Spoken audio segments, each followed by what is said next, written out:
my phone exploded. Everyone asking the same question. Obama says aliens are real. Trump ordered declassification. The whole world waiting for disclosure. But what if we're looking in the wrong direction? 10 years ago, I'm driving to my father's house, middle of the day, bright sun, not a cloud in the sky. I look up and I see this. I thought, they're not from this neighborhood. Gunmetal gray, size of a football field, just hovering, silent, impossible. But what if I had it backwards? What if the real alien technology has been here all along?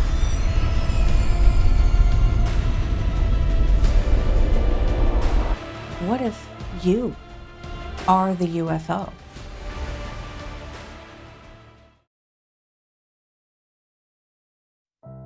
"30 years ago, my mother started one of the first successful psychic lines. Growing up in this eccentric industry, the unexplainable, the mystical, was my normal. I was raised to have an open mind, yet to still be wisely grounded in skepticism. I've met some amazing talents and been witness to true psychic phenomena. I'm on a mission to find the best psychics in the most spiritual locations in the world.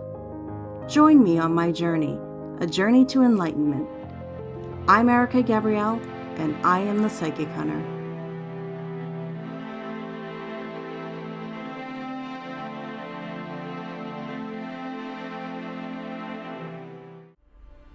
When everyone started texting me about disclosure, asking if the government's finally going to tell us the truth about what's going on out there, I realized maybe I've been looking at this backwards. Because what I've discovered researching ancient wisdom from Egypt to Persia to medieval Europe is that they've all been trying to tell us something. Your body isn't who you are, it's what you're driving. And once you understand that, everything changes. Let me show you what I found. So here's what I want to propose, and I know this sounds wild, but just stay with me here. Every ancient wisdom, and I mean every major one, describes the same process. Consciousness descending into biological vehicles. The Egyptians talked about the soul's journey into matter. The Kabbalists described the descent through the four worlds. The Zoroastrians taught about divine sparks entering the material realm. The Hermetic tradition laid out precise maps of consciousness navigating through the dimensional spheres. They're all describing the same thing, just using different languages, different symbols. Again, your body isn't who you are. It's just what you're driving. You are consciousness.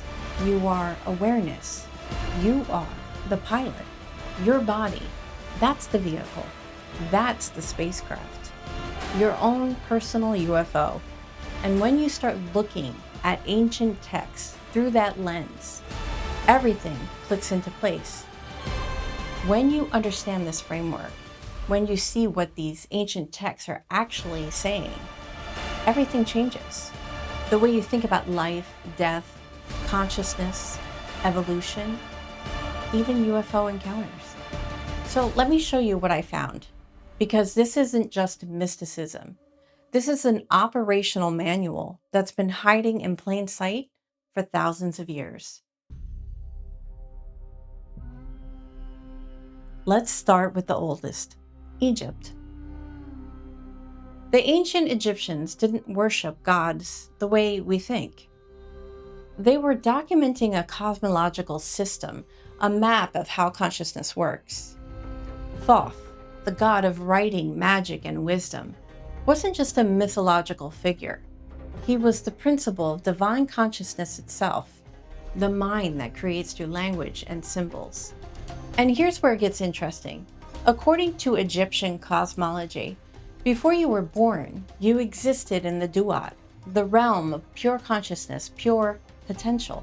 But to experience physical reality, consciousness had to descend step by step layer by layer.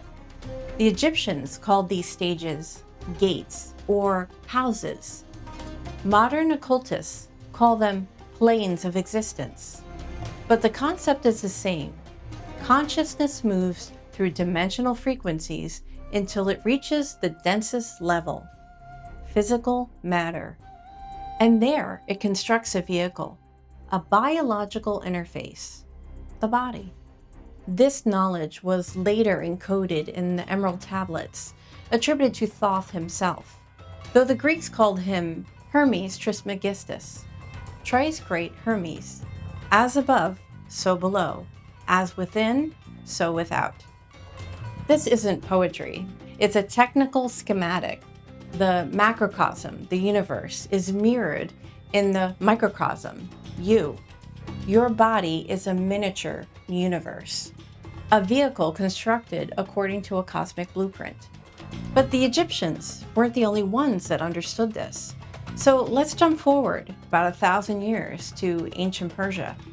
Around 1500 BC, a prophet named Zoroaster had a vision that would influence Judaism, Christianity, Islam, and every occult tradition in the Western world.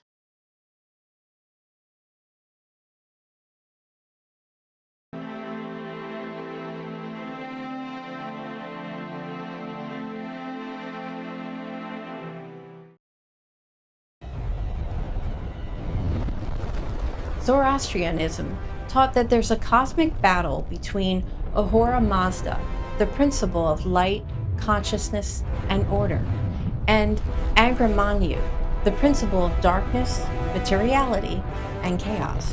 But here's what most people miss. This isn't about moral good and evil. It's about spirit versus matter. Ahura Mazda represents consciousness, the pilot. Agramanyu represents physical limitation, the vehicle. And human life? Well, that's the battleground where consciousness learns to master matter. Zoroastrians believe your soul, your consciousness, descends from the divine realm, enters a physical body at birth, and then after death must journey back. But here's the crucial part. After you die, your consciousness doesn't just poof, disappear. It travels. They described it like this. Your soul waits 3 days, hovering near your body, reviewing everything you did in life. Then you cross the Chinvat Bridge.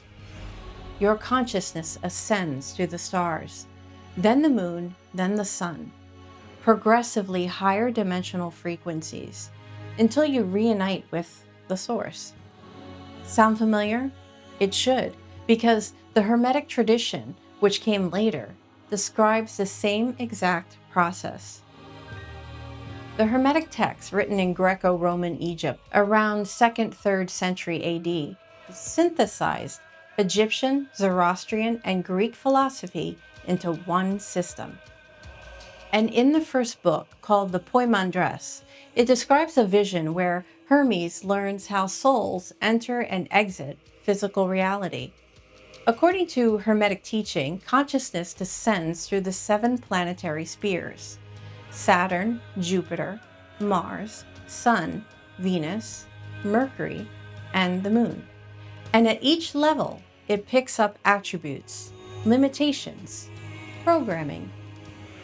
Think of it like this. You're downloading software as you descend. Saturn gives you time. Jupiter gives you ambition.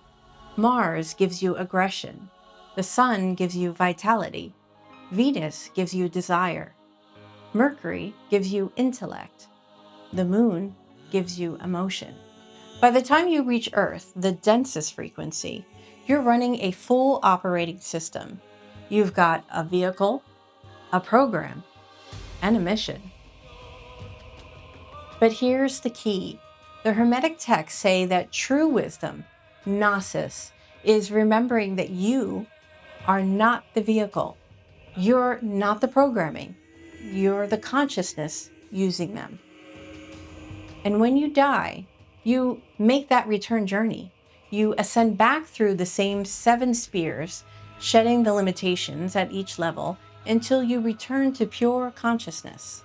Same process the Zoroastrians described. Same process the Egyptians encoded. Different culture, different language, same truth. Now let's jump into medieval Jewish mysticism. Kabbalah, which took all of this and created probably the most detailed map of consciousness ever made. The Tree of Life shows 10 levels of divine emanation, called the Sephirot.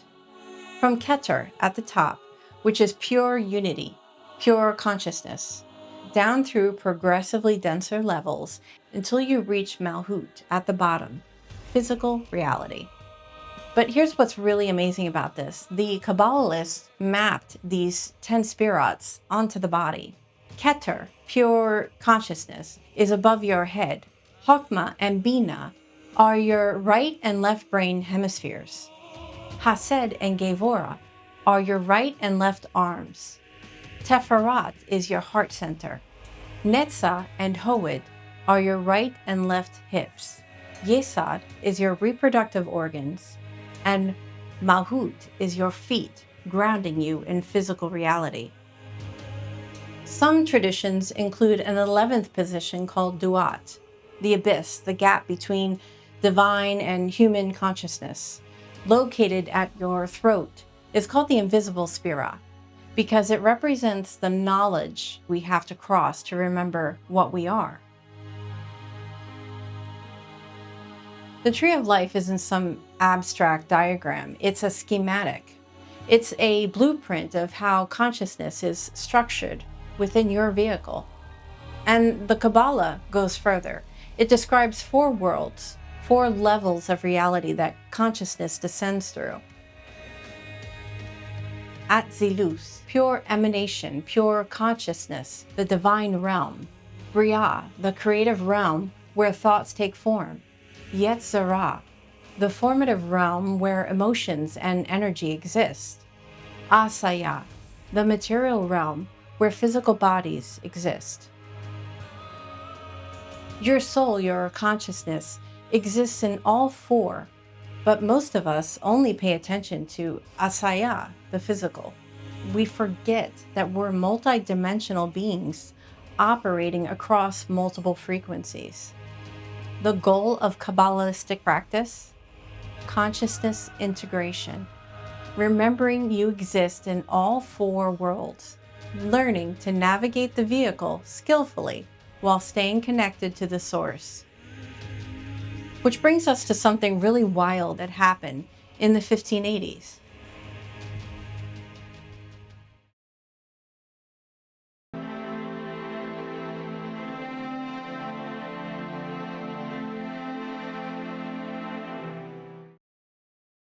(1581). Dr. John Dee, mathematician, astronomer, advisor to Queen Elizabeth I, starts conducting experiments with a psychic medium named Edward Kelly. Kelly would gaze into a crystal, enter a trance, and then he claimed to see angels, non-human intelligences, who taught them a complete magical system, including an actual language. Now here is where it gets interesting for us. Dee and Kelly called them angels, but listen to what they described. Beings of light who exist in higher realms, who communicate through specific frequencies, who require precise protocols to contact, who provided maps of 30-dimensional levels called ethers. Does this sound like medieval angel worship, or does it sound more like contact protocol? The Enochian system describes consciousness navigating through 30-dimensional frequency bands, from the densest physical reality all the way up to pure source consciousness. And the method they were given? Specific invocations, spoken in this angelic language that would shift your consciousness from one frequency to another, allowing you to communicate with beings existing in those other frequencies. In 1909, Aleister Crowley used the same method to systematically explore all 30 ethers while walking through the Algerian desert. He recorded everything he experienced: entities, revelations, dimensional travel. He called it the vision and the voice. And he said it was the second most important spiritual experience of his life. Now, was Dee talking to angels? Or was he making contact with non-human intelligence using a consciousness navigation protocol? Same phenomena, different cultural framework. In the 1500s, they called them angels. In the 2000s, we call them something else.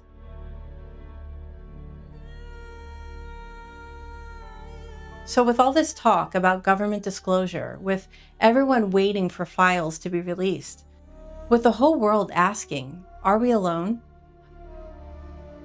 I want to address two questions. First, if I'm a UFO, then what the hell was that thing hovering above the road? And second, why does disclosure even matter if we already are the technology that everyone is looking for? Here's the short answer to that first question. If you are consciousness piloting a biological vehicle, then that was consciousness piloting a different kind of vehicle. Different specifications, different dimensional frequency, different mission parameters, different design for different purposes. Think of it this way. You drive a Honda. Somebody else drives a Tesla. Somebody else drives a spacecraft. Different vehicles, same principle, consciousness navigating reality. And as for why disclosure matters, maybe the reason why contact is intensifying now is because enough of us are waking up to what we actually are. Maybe consciousness recognizes consciousness. Maybe they're not waiting for the government to disclose. Maybe they're waiting for us to remember. Because once you understand you as the vehicle, understanding them becomes a lot clearer. For now, just sit with this. While everyone's looking up, waiting for proof, you are the proof. You are not a body. You're just driving one.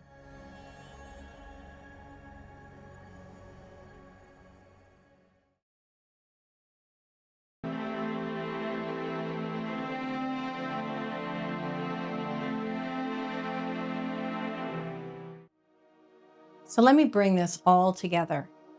Every single one of these traditions, separated by thousands of years and thousands of miles, describes the same process.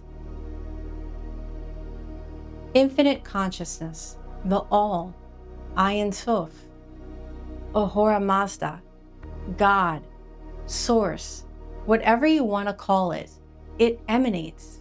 It sends out aspects of itself to experience. Those aspects descend through dimensional layers, ethers, planetary spheres, the four worlds, the Egyptian gates, picking up limitations, programming, frequency, specific attributes.